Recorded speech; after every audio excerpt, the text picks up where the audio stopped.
Swayam Prabha. Digital India. Educated India.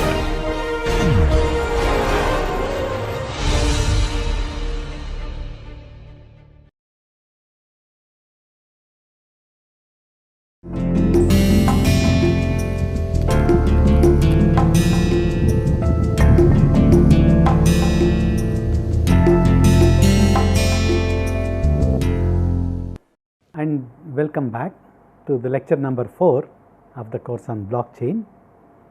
So, till now we have seen basic definition, variety characteristics of blockchain and a little bit of cryptography. In the previous lecture we saw the very different varieties and types of blockchain, so that we can decide depending on the situation which type of blockchain to deploy in that particular problem. This lecture we will look at one of the key additions to blockchain, what I call as a killer application. They are called smart contracts. So, in the blockchain world, as we have seen, blockchain is what? It is a distributed decentralized ledger, could be public, private, so many other characteristics, but at heart it is a ledger, it is a book, it is a database of entries of transactions. We can make an entry that such and such a thing happened. We can, for example, deduct X amount of money from my account, deposit into the merchant's account to whom I want to send money. That is it. It is nothing more than an entry. It does not take care of the outside world happenings. That is, if I buy a pizza from you, the entry that I transferred 0.1 of a cryptocurrency can be made into the blockchain, but it does not have a linkage to the outside world to make sure that the pizza is delivered to me, and only then money is deposited back into your account. An application which makes that happen is what is called a blockchain. So, and that is a solution to this challenge, that the challenge is to ensure that actions are based on transactions, and smart contracts are the way to do that. Definition, let us look at a key definition. A smart contract is a computer code running on top of a blockchain containing a set of rules under which the parties to that smart contract agree to interact with each other. This has been taken from this site I have shown here, this and the next few entries. It is a code which is running on top of blockchain. It ensures that only certain, after both the parties agree that once certain terms are met, certain conditions are met, and that information comes to the blockchain, only then the transaction on the blockchain happens. Only when the blockchain receives some confirmation that the pizza has been delivered is when the money gets transferred from my account to the seller's account, and it is an agreement between the two parties. And when conditions are met, the moment terms are met, moment pizza is delivered, no questions asked, smart contract will fire and the transaction happens, gets recorded automatically. So, that in definition is a smart contract. It is smart because it needs, once we define the contract, once the terms are met, it automatically runs and executes.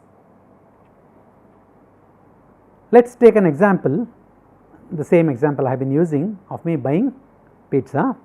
The various parties, there is me placing an online order for the pizza, there is the pizza seller, and both of us agreed that it is on a cryptocurrency. We are going to do the transaction on the cryptocurrency blockchain. Then there is a delivery person. These are the 4 parties to the transaction. Step 1, I place an order to buy one pizza for 0.01 of some cryptocurrency, could be blockchain.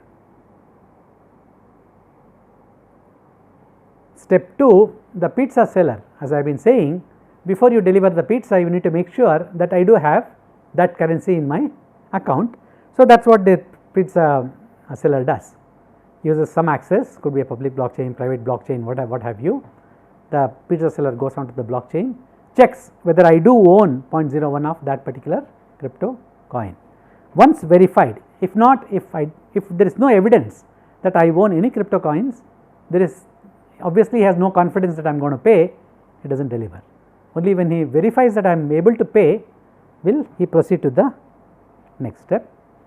He gives the pizza to the delivery person, it could be a courier company, somebody, and that pizza gets delivered to me physically. The first two transactions have happened on the blockchain, the third transaction is happening on the outside world. Pizza is actually coming to my home. I sign, these days they either take your signature on a tablet. I do some entry to confirm that indeed I have received the pizza.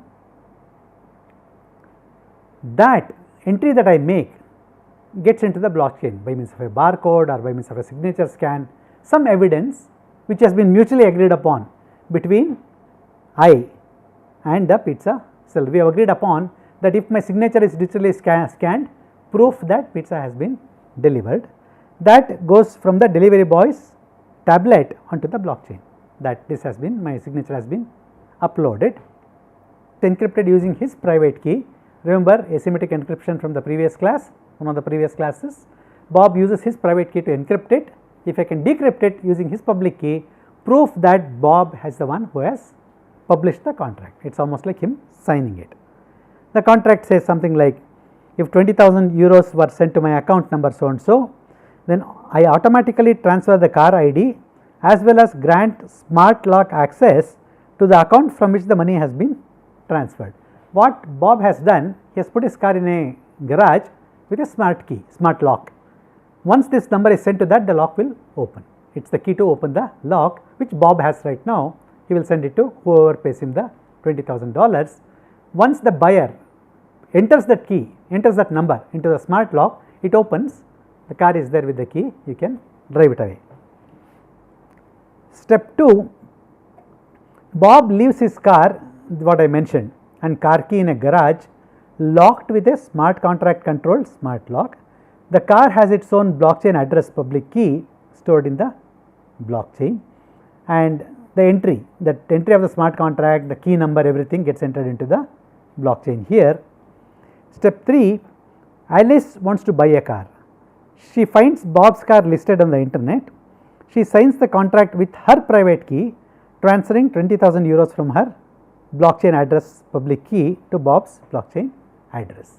So, since once blockchain she has transferred, if Bob can use Alice's public key to verify that yes, 20,000 euros have been transferred, that is proof that it is Alice who has done the transfer. Step 4, the smart contract is verified by each node on the blockchain network, checking if Bob is the owner of the car. He has signed a lock with his private key, we can open it with this public key, we do know that he owns the car. And if Alice has enough money to pay Bob, Alice has sent a contract or message to Bob saying that I am going to transfer 20,000 euros, the smart chain will verify that indeed it goes to the blockchain, the smart contract will verify that Bob indeed has the key to the car and Alice indeed has $20,000 in her or more in her account. If the network agrees, if both the transactions fire, if both are verified that Bob indeed owns the car and Alice has more than $20,000, that all conditions are true, Alice automatically gets the access code to the smart garage lock. What I mentioned, he has put it in a garage with a smart lock with the number and he has put that in the smart contract encrypted. The moment it verifies that $20,000, 20,000 euros have been transferred, that number gets sent to Alice in some form, email, SMS, we have various ways. The blockchain now registers Alice as the new owner of the car. First thing it does, it sends that key number, the key to open the smart lock to Alice after transferring the money, after ensuring that the money has been transferred, and the name of the car owner has been changed from Bob to Alice. Now Bob has 20,000 euros more in his account. His account, whatever there was, there is 20,000 euros more on that, and Alice has 20,000 less. Now once this is done, that is Alice has the key to the garage and 20,000 euros has been deducted from her account, added to Bob's account. Now Alice can proceed. She can now go to the garage, she can now pick up the car by unlocking the smart key with the private key, unlocking the smart lock rather with the private key. Now we can see that there are entries happening in the real world, at the same time there are transactions happening in the outside world also, the physical world, where the key gets transferred electronically to Alice. Once she gets the key, she can go and physically pick up the car. Electronically also money gets transferred from Alice's account to Bob's account after verifying that the terms and conditions have been met. This is the capability that smart contracts bring to blockchain, and if permitted, many laws do not permit, we still have to go and register our car ownership at the RTO and things like that. If laws permit, that is all it takes. In fact, RTO probably can run this blockchain. They can put this blockchain where they can transfer the ownership details from Bob to Alice with all the details. But as of now it is possible, but this is how we can make it possible, removing all the middlemen, no notary, no broker. Even the RTO itself may simply be the agency which is running the blockchain, rather than a place where you have to go meet that all the staff there and go from one desk to another, get all the signatures done and things like that. So, it can make it much faster, clean and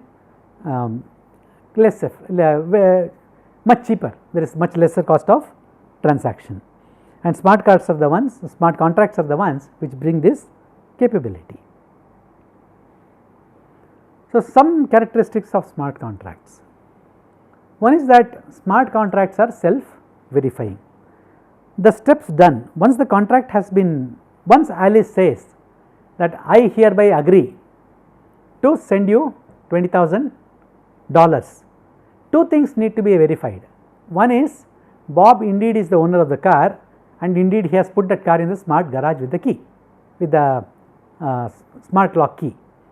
So, that is done automatically, Alice does not have to do it. Once the contract has been drawn, the smart contract goes and verifies, it looks at the ownership of the car in the blockchain and verifies that it is Bob using the combination of his private and public key. It also goes, he has put the lock, the key to the lock, right, it goes and verifies that it is a valid lock, and once Alice, after this, it automatically transfers $20,000 to Bob's account, and at the same time transfers the key to open the lock to Alice. It verifies the verification process that Bob indeed is the owner, he indeed owns the key to this smart lock, and Alice indeed has more than 20,000 euros, are done automatically by the smart contract. Likewise, it also the execution transferring $20,000 to Bob's account, delivering the key electronically to Alice, both also are done automatically by the smart contract. So, they are self verifying and self executing, and they can be and it is not easy to tamper with them. Using a combination of public and private keys, something that was discussed earlier, it makes sure that if Alice makes an entry, everybody can prove that only she has made an entry, nobody else, and if Alice uses Bob's public key, she can send a message to Bob, send the money to Bob, making sure that only Bob can receive that entry, read that entry, receive the money. By using a combination of public and private keys, we can ensure only that the parties which are involved are able to communicate with each other, and also authenticate that if Bob sends me a message and Alice can open it with his public key, it proves that only Bob would have sent a message, nobody else could have sent it. So, some third party cannot enter and try to change the terms or change the ownership and things like that. It is tamper resistance. So, and some of the capabilities. So, that is these are two examples, one simple example, one more complex example of how smart contracts can make contracts executed in the real world using blockchain. They make the blockchain much more powerful and applicable in the outside world. Some of their capabilities, let us look at some of their capabilities. They can turn legal obligations into automated processes. Once $20,000 is transferred from Alice's accounts to Bob's account, it is a legal obligation for Bob to surrender the key to the lock to Alice. That does automatically. Once money is transferred into Bob's account, even Bob cannot intervene and say do not send the lock, he cannot block that, it fires automatically. So, they can turn legal obligations into automated processes, one of the key advantages, one of the key strengths of smart contracts. They guarantee a greater degree of security.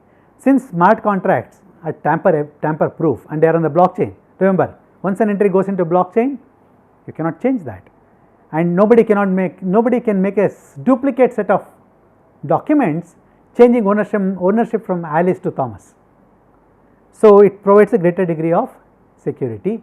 We know that in real life frequently we come across a forged set of papers. People allege that I bought a house, I bought a car based on a forged set of papers and I have no way of verifying. Such a thing is not possible. I can always go and verify. If a third person comes in, Thomas, if this transaction has happened already and Thomas sees that ad from earlier and comes and sees to see if Bob is still owns the car, it will already show in the blockchain that now Alice owns the car. She has bought it, it cannot be changed. So, now a third party can always be sure that Bob cannot sell the same car to two different people. So, in that sense smart contracts offer a greater degree of security. Third, as with everything on the blockchain, they reduce reliance on trusted intermediaries. I no longer need the bank to do the transfer and send me an SMS. I do not need a notary to notarize the documents. Both are automatically done at the blockchain level. I can always verify that.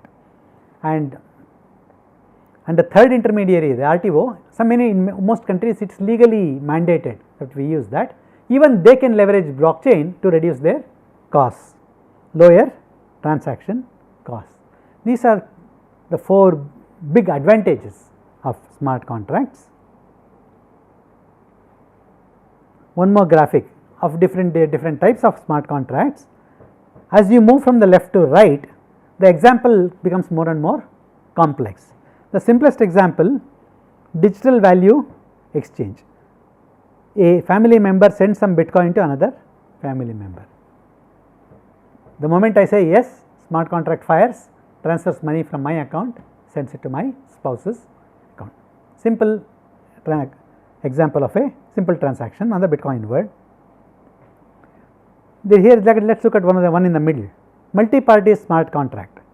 Seller lends buyer funds to buy a house. Remember, there are two different things that are happening. One is seller is selling a house to the buyer, one transaction, which will follow a very typical process as between Bob and Alice, same steps. Seller may also be lending money to the buyer to buy that house, a loan. This is a complete different transaction, but will be linked into the same smart contract. First, they have to agree to sell the house or do the transaction. Next step, the smart contract based on the agreement transfers money as a loan from seller's account to buyer's account, registers that as a loan, and then transfers the documents of the house from seller to buyer. There are more than one transaction which is packaged into the same smart contract. Another example, distributed autonomous business unit. Unit of a corporation issues its own bonds and buyers monitor payments via a shared ledger. You say bonds are bought by public or various parties, and the company also needs to know how many bonds have been issued. The subsidiary is the one which is issuing the bonds. All the bond holders need to know how many bonds have been issued, what is the yield. All of these can be automated. The process of buying a bond, monitoring a bond can be automated using a smart contract. It goes to an extreme of a distributed autonomous society. Groups of settlers from different areas establish self-enforcing trade agreements. People in different countries, if they want to transact between each other, they can have a smart contract for each situation, for each type of transaction. As we have seen, a smart contract can include more than one transaction. It can include transaction between more than one party. In this example, a simple example, the seller is lending money to the buyer to buy the house. That is not how it works, right? In most of the cases, a third party housing loan society like HDFC or a bank lends money to the buyer, and then the buyer buys the house and the transaction happens. So, multi-party, multi-link transactions also can be coded in a smart contract. Once the terms are bet, once the bank issues the money, that gets transferred to the seller, then everything happens automatically. The documents automatically get changed to the name of the buyer, and it gets recorded in the bank's ledger that this buyer has borrowed so much money from the bank, so many EMIs and all. So, in essence, a smart contract need not be for a single contract or single transaction. A smart contract can encode, it can include transactions between multiple parties and multiple transactions. So, that in brief is about smart contracts. Some of the advantages. One is that, as we have seen, smart contracts are what are called a killer application for blockchain. Smart contracts are what have changed the concept of a blockchain from a simple ledger to some way to enforce the contract itself. It is almost like become like a governing mechanism. Not only can we register contracts, not only can we register transactions, we can also enforce those transactions and make them happen automatically. It links book entry into real world actions. We have seen many cases. Book entry is me sending 0.1 cryptocurrency to you, crypto coin to you, and real world is you delivering the pizza and the transfer, my transfer of money happening to you only after the proof of delivery. The automatic execution. Once I have received the pizza, I personally do not have to hand you the money, I do not have to make a credit card transaction, it fires automatically, money gets transferred to your account, and again it establishes trust transparently. Let us go back to the example of Bob and Alice. How is trust established? What is establishing trust mean in this situation? Bob needs to be sure that Alice has $20,000 in her account, because once he transfers the key, if she does not have, he will lose out. So, before that he has to verify that she has 20,000 or more euros in her account. On this hand, Alice wants to make sure that Bob owns the car and he has kept it in a garage where he can transfer it to me. Two things, and the smart card does both. Once they agree that this is the smart contract between us, the smart contract fires, it goes to the blockchain and finds out who is the owner of the car. If it is Bob, done. Where is the key to that smart lock? Is the key there? Done. Two things, it verifies and tells Alice that okay, you can send the money. Simultaneously, it comes to Alice's account, the smart card checks Alice's account, finds out that she has more than 20,000 euros, tells Bob okay, you can sell. Once Bob sells, says sell, money gets transferred from Alice to Bob and the key code gets transferred and ownership gets transferred to Alice's name, key code gets transferred to her account, she can go to the garage. And so, here Bob and Alice may have never met, they may never meet, but trust is established. It is established based on pre-agreed rules transparently, and information is available on the blockchain. Anybody else also can go and verify that Bob indeed owns the car, anybody can also go and verify that Alice indeed does have the money. So, that is one key advantage of smart contracts, and as with everything in blockchain, it reduces the cost of transactions. There are some drawbacks to smart contracts, as with anything in the real world. Reversing transactions is not easy. Suppose for whatever reason Alice finds that the car does not start or the engine is broken down, reversing means we have to write one more smart contract, which we may have to agree in advance and things like that. And second, transactions in a blockchain, if it's especially it's a public blockchain and a public permissionless blockchain, which is very common for these kinds of smart contracts, transactions are visible to every participant. Anyone can come and see that Alice bought a car for 20,000 euros, it is no more a secret. Whenever you do a transaction, it becomes visible to all the parties. So, unless we control it very tightly based on the requirements, the secrecy, confidentiality of transactions is compromised, it is already open, that is the way it is, we can control that though. And fixing any bugs in the code can be problematic. Smart contracts have to be coded every time, and once a smart contract is drawn, it becomes public, everybody can see that. If there is a bug in the smart contract which can be exploited, it takes time to make the change, it takes time to make the change to the blockchain, make the change to the smart contract, by that time it is visible to everyone. So, if somebody is quicker on the draw, they can probably compromise and take advantage. These do not happen in every case, but we need to be mindful that some of these drawbacks are associated with smart contracts. So, in essence, that is about one key application on top of a blockchain which makes blockchains much more useful. And smart contracts, most of the blockchain development platforms, which we will see in a later lecture, do permit writing of smart contracts, they include smart contracts. So, with every transaction we can write a smart contract associated with that once the terms are fired, then and only then a smart contract, the transaction actually happens, it gets recorded in the blockchain. So, this in brief is a summary of what smart contracts are. This is the end of the fourth lecture. Thank you.